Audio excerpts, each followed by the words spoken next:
بسم اللہ الرحمن الرحیم۔ السلام علیکم رحمۃ اللہ وبرکاتہ۔ یامی کی چھوٹی سی دنیا میں آپ سب کا سواگت ہے۔ آئیں اور یامی کی چھوٹی سی دنیا میں شامل ہو جائیں۔ رب اشرح لی صدری ویسر لی امری واحلل عقدۃ من لسانی یفقہوا قولی۔ الحمدللہ آج 26 روزے ہو گئے اور آج 27ویں شب ہے۔ کل 27واں روزہ ہے۔ تو آج اس ماہ مبارک 2024 کے رمضان المبارک کے آخری عشرے کی چوتھی تاخرات ہے۔ تو ہو سکتا ہے، بہت ممکن ہے کہ کل لیلۃ القدر ہو، اور لیلۃ القدر ہمارے رب کی طرف سے ہمارے لیے، تمام امت مسلمہ کے لیے بہت بڑا انعام ہے۔ یہ ماہ رمضان برکتوں والا مہینہ، اس کی بہت بڑی فضیلت ہے۔ یہی ہمارے رب کی طرف سے ہمارے لیے بہت بڑا انعام ہے۔ اور اس ماہ مبارک کے آخری عشرے کی تاخراتوں کا کیا کہنا۔ اور ان تاخراتوں میں ایک رات لیلۃ القدر کی ہوتی ہے، اور لیلۃ القدر میں عبادت گزشتہ گناہوں کی مغفرت کا باعث ہے۔ تو اس لیے ہمیں آج اپنے آپ کو پوری طرح تیار رکھنا ہے عبادت کے لیے۔ آج کی رات ہمیں قیام اللیل میں گزارنی ہے۔ آج ہمیں شب بیداری کرنی ہے، اور ہمیں ساری رات اللہ سبحانہ تعالیٰ کی عبادت کرنی ہے، اپنے رب سے دعائیں کرنی ہیں، اور بہت ساری دعائیں کرنی ہیں، کیونکہ لیلۃ القدر کی سعادت سے محروم رہنے والا بہت ہی بد نصیب ہے۔ اور حضرت ابو ہریرہ رضی اللہ عنہ سے روایت ہے کہ رسول اللہ صلی اللہ علیہ وسلم نے فرمایا، جس نے لیلۃ القدر میں ایمان کے ساتھ ثواب کی نیت سے قیام کیا، اس کے گزشتہ تمام گناہ معاف کر دیے جاتے ہیں۔ اسے بخاری اور مسلم نے روایت کیا ہے۔ حضرت انس بن مالک رضی اللہ عنہ سے روایت ہے کہ رمضان آیا تو رسول اللہ صلی اللہ علیہ وسلم نے فرمایا، یہ جو مہینہ تم پر آیا ہے، اس میں ایک رات ایسی ہے جو قدر و منزلت کے اعتبار سے 1000 مہینوں سے بہتر ہے۔ جو شخص اس کی سعادت حاصل کرنے سے محروم رہا، وہ ہر بھلائی سے محروم رہا۔ نیز فرمایا، لیلۃ القدر کی سعادت سے صرف بد نصیب ہی محروم کیا جاتا ہے۔ اسے ابن ماجہ نے روایت کیا ہے۔ لیلۃ القدر رمضان کے آخری عشرے کی تاخراتوں میں تلاش کرنی چاہیے۔ تو آج تاخرات ہے، اس لیے ہمیں پوری دل جمی کے ساتھ عبادت کرنی چاہیے، اور اپنے رسول اللہ صلی اللہ علیہ وسلم کی سنت پر عمل کرنا چاہیے۔ الحمدللہ میرا رب اس ماہ مبارک میں کی گئی نیکیوں کا ثواب کئی گناہ بڑھا دیتا ہے، اور ہر عبادت اور ہر دعا کو قبول فرماتا ہے۔ رمضان المبارک اب رخصت ہو رہا ہے۔ آج 26 روزے ہو گئے ہیں، اب 3 یا 4 روزے رہ گئے ہیں۔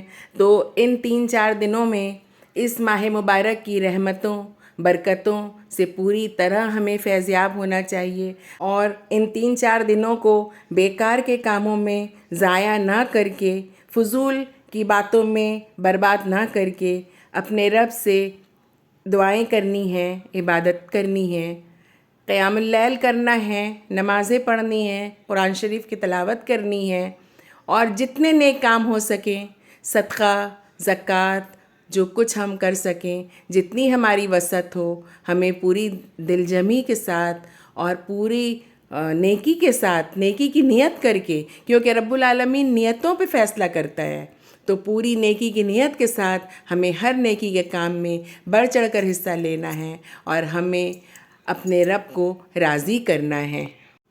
ہمیں اس ماہ مبارک کے آخری عشرے کی باقی بچی ہوئی راتوں میں شب بیداری کر کے قیام اللیل کرنا ہے۔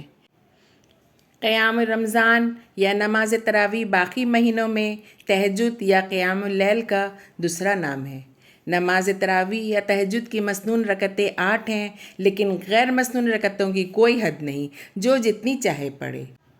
حضرت ابو سلمہ بن عبد الرحمن رضی اللہ عنہ نے حضرت عائشہ رضی اللہ عنہ سے پوچھا، رسول اللہ صلی اللہ علیہ وسلم کی رمضان کی رات کی نماز کیسی ہوتی تھی؟ حضرت عائشہ رضی اللہ نے جواب دیا، رسول اللہ صلی اللہ علیہ وسلم رمضان میں رات کی نماز یعنی تراویح یا غیر رمضان میں رات کی نماز یعنی تہجد 11 رکعتوں سے زیادہ نہ پڑھتے تھے۔ 4 रकतें पढ़ते और इनके तूल व हुस्न का क्या कहना, फिर 4 रकातें पढ़ते जिनके तूल व हुस्न का क्या कहना, फिर 3 रकात वितर अदा करते। इसे बुखारी और मुस्लिम ने रवायत किया है। नमाज तरावी 2-2 रकात पढ़ना अफजल है। वितर की 1 रकात अलग पढ़नी भी मसनून है। हज़रत आयशा रज़ी अल्लाह अन्हा से रवायत है कि नबी अकरम सल्लल्लाहु अलैहि वसल्लम नमाज इशा और नमाज फ़जर के दरमियान 11 रकतें नमाज अदा फरमाते, हर 2 रकात के बाद सलाम फेरते और फिर सारी नमाज को 1 रकत से वितर बनाते। इसे बुखारी और मुस्लिम ने रवायत किया है। हज़रत अबू अय्यूब रज़ी अल्लाह अन्हु कहते हैं कि रसूलुल्लाह सल्लल्लाहु अलैहि वसल्लम ने फरमाया, वितर पढ़ना हर मुसलमान के ज़िम्मे है। जो पसंद करे वो 5 पढ़े, जो पसंद करे वो 3 पढ़े और जो पसंद करे वो 1 पढ़े। इसे अबू दाऊद, निसाई और इब्न माजा ने रवायत किया है। 1 तशहुद और 1 सलाम से 3 वितर पढ़ना मसनून है। पहली रकत में सूरह आला, दूसरी में काफिरून और तीसरी में सूरह इखलास पढ़नी मसनून है। हज़रत अबी बिन काब रज़ी अल्लाह अन्हु से मरवी है कि रसूलुल्लाह सल्लल्लाहु अलैहि वसल्लम वितर की 3 रकतों में से पहली में सूरह आला और दूसरे में सूरह काफिरून और तीसरी रकत में सूरह इखलास पढ़ा करते और सलाम आखिरी यानी तीसरी रकत ही में फेरते थे। इसे निसाई ने रवायत किया है। वितरों में दुआए कुनूत रुकू से कबल और बाद दोनों तरह पढ़नी जायज़ है। हज़रत अनस बिन मालिक रज़ी अल्लाह अन्हु से दुआए कुनूत के बारे में दरियाफ़्त किया गया तो उन्होंने कहा, रसूलुल्लाह सल्लल्लाहु अलैहि वसल्लम ने रुकू के बाद दुआए कुनूत पढ़ी है। एक रवायत में यूँ है कि रुकू से पहले और बाद दोनों तरह पढ़ी है। इसे इब्न माजा ने रवायत किया है। फ़र्ज़ नमाज़ों के अलावा नफिल नमाज़ों में कुरान करीम से देख कर तिलावत करना जायज़ है। हज़रत आयशा रज़ी अल्लाह अन्हा का ग़ुलाम ज़कवान कुरान करीम से देख कर नमाज़ पढ़ाया करता था। इसे बुखारी ने रिवायत किया है। नफली इबादत में जब तक शौक़ और रग़बत रहे करते रहना चाहिए। तकलीफ़ या थकावट महसूस हो तो छोड़ देना चाहिए। इबादत में इत्दाल पसंदीदा है। हज़रत अनस रज़ी अल्लाह अन्हु कहते हैं कि रसूल अल्लाह सल्लल्लाहु अलैहि वसल्लम ने फ़रमाया, नफिल नमाज अपनी तबीयत की खुशी और शौक़ के मुताबिक पढ़ो। जब तबीयत थक जाए तो बैठ जाओ। इसे बुखारी और मुस्लिम ने रवायत किया है। हज़रत आयशा रज़ी अल्लाह अन्हा कहती हैं कि रसूलुल्लाह सल्लल्लाहु अलैहि वसल्लम ने फ़रमाया, अपनी हिम्मत के मुताबिक इबादत करो, अल्लाह अजर देते देते कभी नहीं थकता, जबकि तुम इबादत करते करते थक जाते हो। इसे बुखारी और मुस्लिम ने रवायत किया है। हज़रत अब्दुल्ला बिन उमरू बिन आस रज़ी अल्लाह अन्हु कहते हैं कि रसूलुल्लाह सल्लल्लाहु अलैहि वसल्लम ने फ़रमाया, ए अब्दुल्ला, तुम फ़लाँ आदमी की तरह ना हो जाना जो रात को इबादत के लिए उठा करता था, फिर इसने उठना छोड़ दिया। इसे बुखारी और मुस्लिम ने रवायत किया है। तो इसलिए हमें पूरी दिलजमी से इबादत करनी है, नेक नियति से इबादत करनी है और शौक़ से इबादत करनी है। ज़ौक़ शौक़ के साथ, बोझ समझ कर नहीं।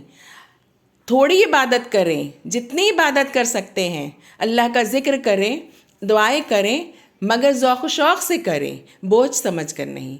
अपने रब को हमें राज़ी करना है। हमें अपने रब को राज़ी करने के लिए दुआएं करनी है, अपनी मग़फ़रत के लिए, अपने घर वालों की मग़फ़रत के लिए, अपने गुनाहों की बख्शिश के लिए, तमाम उम्मत मुस्लिमा के खैर व आफ़ियत के लिए, तमाम उम्मत मुस्लिमा की बख्शिश के लिए। तो हमें ये सब ज़ौक़ शौक़ से करना है, बोझ समझ कर नहीं, क्योंकि अल्लाह तो नीयतों को जानने वाला है, अल्लाह तो दिलों के हाल को जानता है। आखिरी अशरे की तमाम रातों में जागने की फ़ुर्सत ना पाने वालों के लिए लैलतुल क़द्र का भरपूर सवाब हासिल करने के लिए 2 अहम अहादीस हैं। हज़रत अबू ज़र रज़ी अल्लाह अन्हु कहते हैं कि रसूल अल्लाह सल्लल्लाहु अलैहि वसल्लम ने फ़रमाया, जिसने रमज़ान में इमाम के वापस होने तक इमाम के साथ क़याम किया, यानी नमाज तरावी बाजमात अदा की, इसके लिए सारी रात क़याम का सवाब लिखा जाएगा। इसे तिरमिज़ी ने रवायत किया है। हज़रत उस्मान बिन अफ़्फ़ान रज़ी अल्लाह अन्हु कहते हैं कि मैंने रसूलुल्लाह सल्लल्लाहु अलैहि वसल्लम को फरमाते हुए सुना है कि जिसने इशा की नमाज़ बाजमात अदा की, इसने गोया निस्फ़ रात का क़याम किया, और जिसने नमाज इशा बाजमात अदा करने के बाद सुबह की नमाज़ बाजमात अदा की, इसने गोया सारी रात का क़याम किया। इससे मुस्लिम ने रवायत किया है। अल्हम्दुलिल्लाह, ये है हमारे रब की रहमत। तो रहमत हासिल करने की नीयत होनी चाहिए। तो चलें हम पूरे ज़ौक़ व शौक़ के साथ आज की रात क़यामुल लैल करें और अपने रब से दुआएं करें कि या अल्लाह, ہمیں ہمارے روزوں کو، ہماری دعاؤں کو، ہماری عبادتوں کو قبول فرما اور ہمیں بخش دے رب العالمین، آمین۔ تو آپ سب خوش رہیں، اپنا خیال رکھیں۔ اگلے ویڈیو میں بہت جلد ملاقات ہوگی، تب تک کے لیے اللہ حافظ۔